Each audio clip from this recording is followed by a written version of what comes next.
चंदनपुर गांव के स्कूल में पहली टीचर के बदले एक नई टीचर आई थी। सब बच्चे अपनी पहली टीचर अनीता को बहुत पसंद करते थे। अनीता का स्वभाव भी उन बच्चों के साथ बहुत अच्छा था, पर अपनी कुछ फैमिली प्रॉब्लम्स के कारण अनीता को वापस अपने शहर जाना पड़ा। नई टीचर का पहला दिन था। बच्चे लाइन लगाकर खड़े थे। हाँ, तो मेरा नाम है मंजुलिका। क्या नाम है मेरा? सभी बच्चे मंजुलिका का नाम दोहराते हैं। उनमें से एक बच्ची निशा नाम ठीक से नहीं ले पा रही थी। ए इधर आ लड़की, क्या नाम बुलाया तूने मेरा? मंजुलिका। निशा के ऐसा कहते ही सारे बच्चे जोर से हंस पड़े। ये देखकर मंजुलिका का पारा हाई हो गया। उसने हाथ में पकड़ी डंडी जोर से निशा के हाथ पर मारी। निशा चिल्ला पड़ी और हंसते हुए बच्चे सहम गए। बड़ी हंसी आ रही थी ना? तुम सबको अभी बताती हूँ मैं। मंजुलिका सबको डंडे से बहुत पीटती है। बच्चों का रो रो कर बुरा हाल था।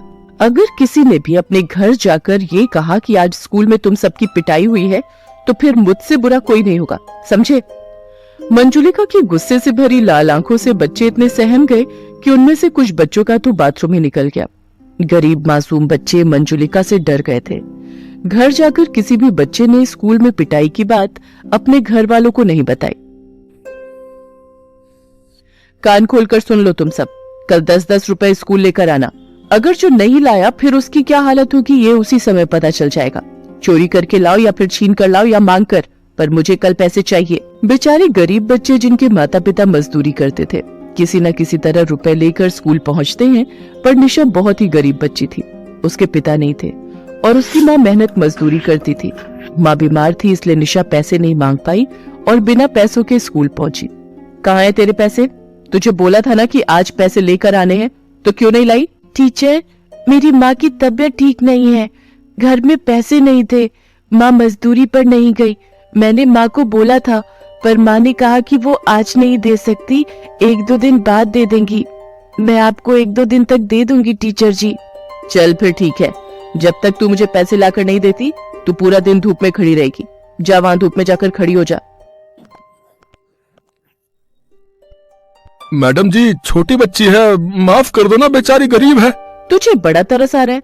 करूँ तेरे खिलाफ रिपोर्ट? अभी तेरे को स्कूल से निकाल देंगे। बोल दूंगी तेरा काम ठीक नहीं है, तू स्कूल के बच्चों पर अत्याचार करता है। बोल चौधरी साहब को जाकर बोल दूं, क्योंकि तू ठहरा अनपढ़, तेरी बात तो कोई नहीं मानेगा, पर मैं तो पढ़ी लिखी हूँ, मेरी बात यहाँ पर सब सच मानेंगे। चल जा, अब मेरे लिए गरम गरम चाय लेकर आ। बेचारा गरीब चपरासी भी उस अत्याचारी टीचर मंजुलिका के खिलाफ कुछ नहीं कर सकता था। चपरासी दिनों जानता था कि मंजुलिका बहुत चालाक है, वो उसके ऊपर कोई भी गलत इल्जाम लगा सकती है, इसलिए वो चुप हो जाता है और बच्चों पर हो रहे अत्याचार सहन करता रहता है। निशा धूप में खड़ी रही। गर्मी का मौसम था। निशा की तबीयत बहुत खराब हो गई। उसे तेज बुखार चढ़ गया और वो स्कूल नहीं गई। ये बुखार की गोली समय समय पर देनी है। गर्मी का बुखार है, समय समय पर पानी पिलाना है, बच्ची को प्यासा नहीं रहने देना है, ठीक है? और कोई चिंता की बात नहीं है। गुड़िया रानी बहुत जल्दी ठीक हो जाएगी। ठीक है वैद्य जी। 2-3 दिन बाद जब निशा की तबीयत में सुधार आता है तो वो स्कूल पहुंचती है। 10 रुपए उसके हाथ में ही थे, क्योंकि वो जानती थी कि अगर वो पैसे नहीं ले गई तो टीचर उसको बहुत मारेगी और सजा देगी। मंजुलिका जी, ये घड़ों का इंतजाम मैंने कर दिया है। यहाँ पर ये 2 बड़े घड़े पानी के लिए रखवा दिए हैं। दीनू, इसमें ठंडा पानी भर दो, ताकि मंजुलिका जी को गर्मी में पढ़ाने में कोई दिक्कत ना आए। सामने घड़ा बच्चों के लिए भी रख दो। स्कूल में बच्चों को भी तो गर्मी और प्यास लगती है। शुक्रिया चौधरी साहब। गर्मी में सच में बहुत प्यास लगती थी। बार बार कुएं से पानी मंगवाना पड़ता था, और फिर बच्चे भी छोटे हैं, उन्हें भी बहुत प्यास लगती है। आपने ये ठीक किया। और कोई काम हो तो आप दीनू के हाथ कहलवा दीजिएगा। आखिर आप हमारे गांव के गरीब बच्चों को स्कूल में पढ़ा रही हैं, हमारे गांव के लिए इतना कर रही हैं, तो हमारा भी कुछ फर्ज बनता है। आपको हमारे गांव के गरीब बच्चों को पढ़ाने के लिए भेजा गया है। ये बहुत बड़ी बात है, पर गांव का चौधरी होने के कारण मेरा भी तो फर्ज बनता है। चौधरी साहब के जाने के बाद मंजुलिका फिर से अपने रूम में आ जाती है। टीचर जी, ये आपने जो पैसे मंगाए थे वो लाई हूँ। ठीक है, कहाँ गायब थी तू? 2-3 दिन से आई क्यों नहीं स्कूल? टीचर जी, मुझे बुखार हो गया था, इसलिए नहीं आई थी। चलो जल्दी से सारे बच्चे स्कूल की सफाई करो।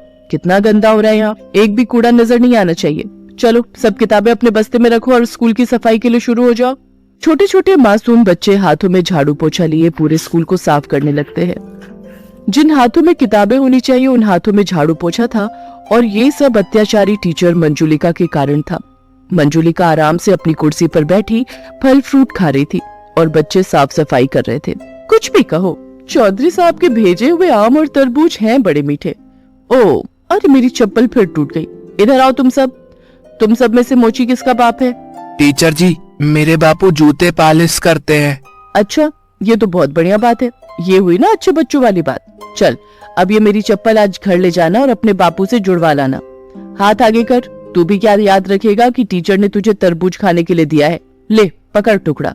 टीचर, ये आपके मुंह का जूठा है, मुझे नहीं खाना। क्या कहा? नहीं खाना? झूठा खिला रही हूँ? अरे तुझ जैसे भिखारी गरीब के बच्चे को एक तो मैं दे रही हूँ, ऊपर से मुझे नखरे दिखा रहा है। अब तू पिटेगा, इतना पिटेगा कि तू हमेशा याद रखेगा। मंजुलिका ने डंडी उठाई और जोर जोर से बच्चे को पीटना शुरू कर दिया।